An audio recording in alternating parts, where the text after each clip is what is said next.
शेवटपर्यंत मी महाराष्ट्र नवनिर्माण सेना आणि राजसाहेब ठाकरे यांच्या बाजूनेच बोलत राहील, कारण माझं एक स्वप्न आहे की राजसाहेबांना एकदा संधी देऊन बघायची।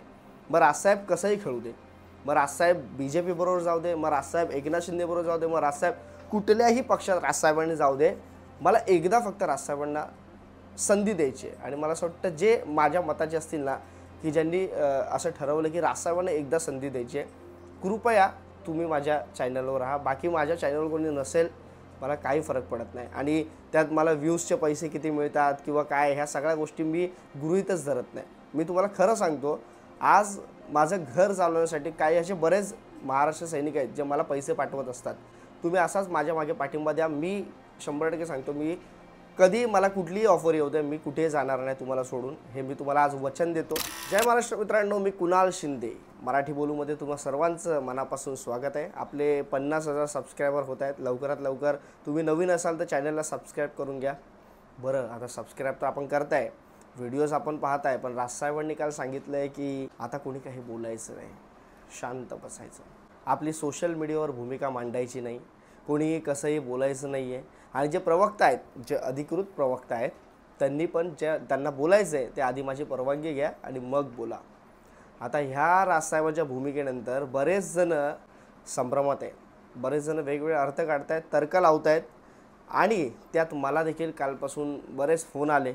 मला काहींनी विचारलं, दादा आता तू पण व्हिडिओज बंद करणार का, तू पण बोलणार नाहीस का?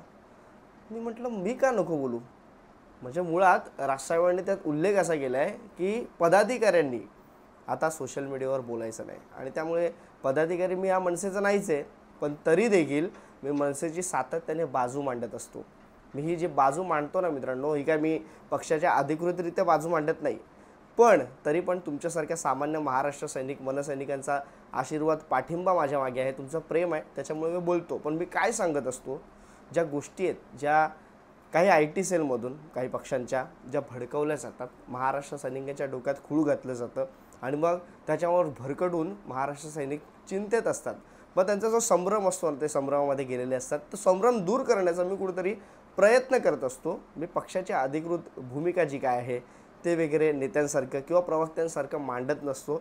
तर त्याच्याचमुळे मित्रांनो, मला असं वाटतं मला तो नियम लागू नाही आहे, आणि त्याचमुळे संविधानामध्ये प्रत्येकाला अधिकार आहे, प्रत्येकाने प्रत्येकाविषयी बोलणं हे आपल्याला आपलं संविधान सांगतं, आणि त्याच अनुसार मी माझं व्हिडिओ हे चालूच ठेवणार आहे। हा प्रथम तुम्हाला मी क्लिअरिफिकेशन देतो, कारण बरेच जण बोलत आहेत तू काय व्हिडिओ बंद करणार का, तर नाही, मी बोलणार आहे।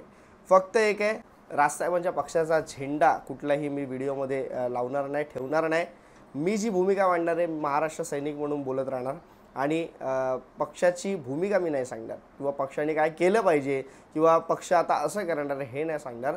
जो संभ्रम आहे, जो आजपर्यंत मी दूर करण्याचा, महाराष्ट्र सैनिकांच्या डोक्यातून जो संभ्रम दूर करण्याचा प्रयत्न केला आहे, तेच काम मी पुढे चालू ठेवणार आहे। मुळात मला भरपूर गोष्टींवर बोलायचं आहे। आता हे राजसाहेबांनी का सांगितलं असेल, का बोलले असतील बरं राजसाहेब की तुम्ही काही बोलू नका, याच्या मागे काय कारण असेल, काय लॉजिक असेल? तर बघा, बरेच जण आता काय सांगतायत माहिती आहे का, की शिवसेनेबरोबर म्हणजेच उबाटाबरोबर, उद्धव साहेबांबरोबर जी चर्चा, जी युती आता पुढे होईल का नाही होईल, ह्या ज्या गोष्टी आहेत त्या वाढवायच्या नाही आहेत, आणि त्या तिथेच बंद करायच्यात। विजय मेळावा संपला, आता त्या गोष्टीही आपण, मला असं वाटतं, संपवायच्या, अशा बरेच जण प्रतिक्रिया देत आहेत। आणि त्याचमुळे काय आता नक्की आहे, आणि त्याच्यावर प्रवक्ते आपले किंवा मग नेते आपले बोलले, मग अजून कुठेतरी संभ्रम निर्माण होतोय, आणि त्याचमुळे ह्या गोष्टी कुठे बोलायच्या नाही असं राजसाहेबांनी सांगितलं आहे। जे काय असेल ते वेळ येईल तेव्हा राजसाहेब बोलतील। पण मला असं वाटतं मित्रांनो, कसं आहे ना, हे जे IT सेलवाले आहेत ना काही लोक, त्यांना हे उत्तर देणं भागच असतं, आणि त्यामुळे मी जसं सांगितलं तुम्हाला, व्हिडिओ मी बनवत राहील। काही लोक काय बोलतात माहिती आहे काय, की राजसाहेबांनी जर का शिवसेनेत गेले म्हणजेच उद्धव साहेबांबरोबर, तर त्यांचं हिंदुत्व मरेल। काही जण काय बोलत आहेत, जर का BJP बरोबर गेले तर त्यांचं मराठी पण मरेल। पण याच्या आधी जर का तुम्ही आता पाहिलं, महायुतीने घोषणा केली आहे, मी ऐकले, आता ती खरी का अधिकृत आहे की नाही अधिकृत आहे मला माहीत नाही, पण महायुतीची अशी घोषणा आहे की राजला सोडा आणि उद्धवला झोडा।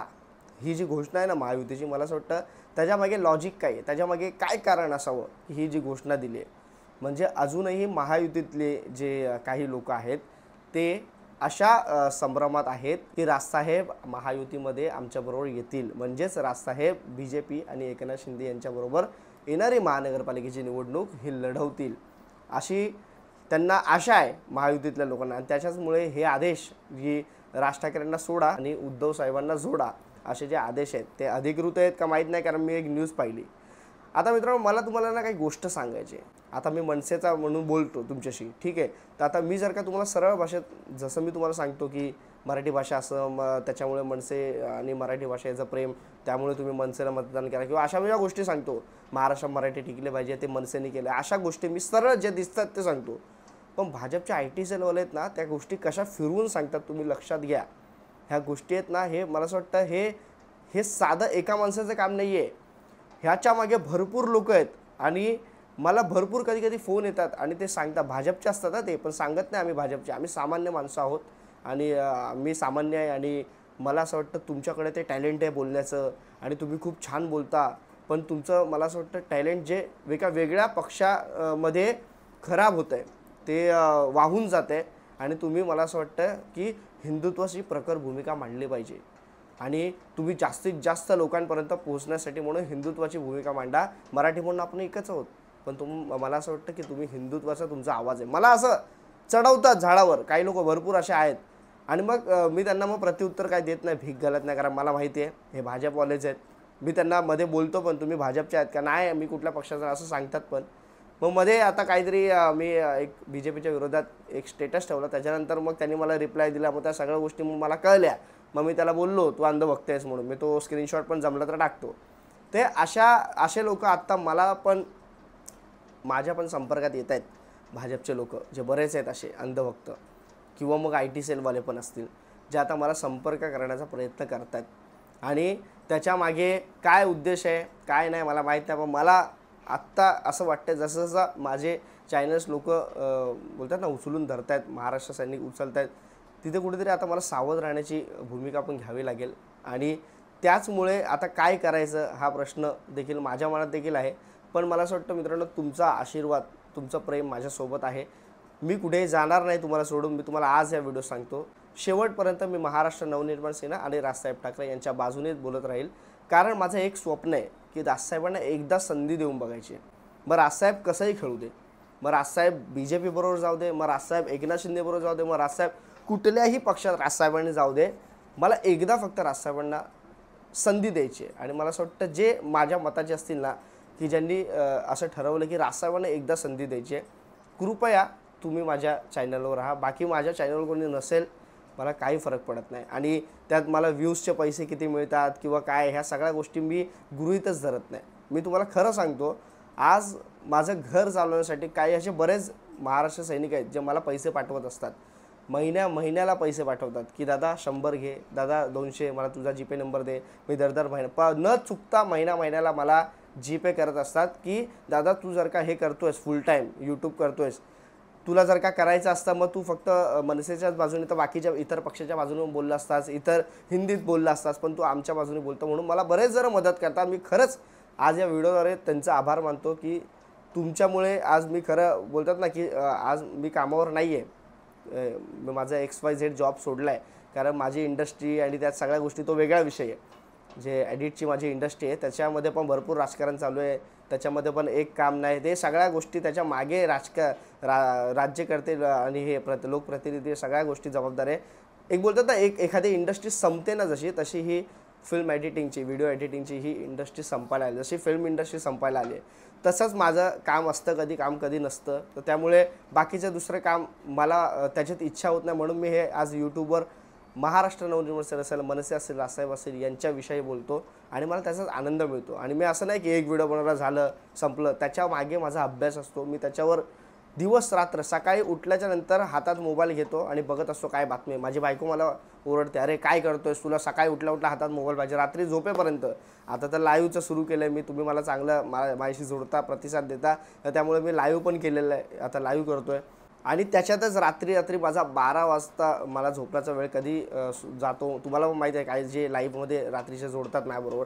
तर अशा प्रकारे मी गुंतलेलो आहे. मी ठरवलेलं आहे मनाशी की महाराष्ट्र नवनिर्माण सेना, मनसे, राजसाहेब ठाकरे यांना एकदा संधी द्यायची, मग ते कुठेही जाऊ देत. आता पुढची भूमिका काय असेल वगैरे माहिती नाही मला, पण मी त्यांच्याबद्दल बोलत असतो. मला बरेच महाराष्ट्र सैनिक पाठिंबा देतात. तुम्ही असाच माझ्या मागे पाठिंबा द्या. मी 100% सांगतो, मी कधी मला कुठलीही ऑफर येऊ दे, मी कुठेही जाणार नाही तुम्हाला सोडून, हे मी तुम्हाला आज वचन देतो. आणि जे असेल मी राजसाहेबांच्या, जर का चुकीचं वाटलं मला काय राजसाहेबांबद्दल, मी तेही व्हिडिओमध्ये तुम्हाला सांगेल. पण मित्रांनो, मला असं वाटतं तुम्ही कुठेही भरकटू नका, एक सोबत राहा, एक साथ राहा, सर्वजण राजसाहेबांच्या सोबत राहा. राजसाहेबांनी जी भूमिका घेतली आत्ता की कोणीच काही बोलायचं नाही, मला असं वाटतं त्या भूमिकेवर आपण राहा. पदाधिकाऱ्यांना मी सांगतो खरं राहा, मी आता पदाधिकारी नाही, मी एक साधा महाराष्ट्र सैनिक आहे आणि त्याच्यामुळे पदाधिकाऱ्यांनी सगळ्यांना त्या भूमिकेत राहा. मी काय मनसेचा अधिकृत नेता किंवा प्रवक्ता किंवा पदाधिकारी म्हणून तुमच्याशी बोलत नाही, तर एक सामान्य माणूस म्हणून बोलत असतो. आपल्या सामान्य कार्यकर्त्यांना एक बूस्टिंगचं काम जे असतं ना, बूस्टर ते देण्याचं काम मी करत असतो. आता राजसाहेबांनी हे जे सांगितलं आहे की तुम्ही शांत राहा, याच्यामागे भरपूर काही कारणं असतील. आपली पदाधिकारी असतात किंवा कार्यकर्ते असतात, कोणी असतं, काही व्हिडिओज सोशल मीडियावर येतात. आता परवाचं ते एक सोशल मीडियावर आपल्या मनसे पदाधिकारी जे आहेत, उपाध्यक्ष, त्यांच्या मुलाचा व्हिडिओ आहे. अशा बरेच, त्याची चूक आता कसं आहे त्याच्याबद्दल मी थोडंसं सांगतो.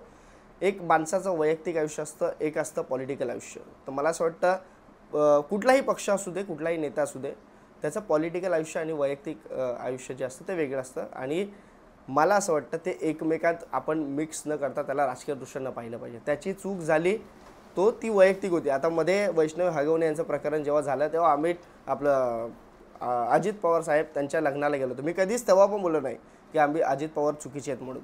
तर ह्या सगळ्या गोष्टी राजकीय वेगळ्या असतात आणि वैयक्तिक गोष्टी वेगळ्या असतात. हा विचार मला असं वाटतं आपण महाराष्ट्रीय संस्कृती राजकारणाची जपून ह्या सगळ्या टीका केल्या पाहिजेत. आणि राजसाहेबांनी आता शांत बसायला सांगितलं आहे सगळ्यांना. त्याच्यामागे हेच एक कारण आहे की उगाच आपण एक बोलू आणि मग हे हिंदी मीडियावाले, न्यूज चॅनलवाले 10 असं करून दाखवतील, ते नको आहे. ह्यासाठी फक्त राजसाहेबांचा हा आदेश आहे आणि मला असं वाटतं आपण सर्वांनी तो आदेश पाळावा. योग्य ती वेळ येईल तर राजसाहेब आपल्याला नक्की सांगतील काय करायचं आहे आणि त्या भूमिकेवर आपण ठाम असू. आता यामध्ये तुम्हाला काही प्रश्न असतील मित्रांनो, माझं रात्रीचं लाईव्ह असतं 9:30 पावणे 10च्या दरम्यान मी लाईव्हला आज येईल पुन्हा. मला तिकडे तुमचे प्रश्न जे काय असतील ते सांगा. बाकी तुर्तास थांबतो. जय हिंद, जय महाराष्ट्र.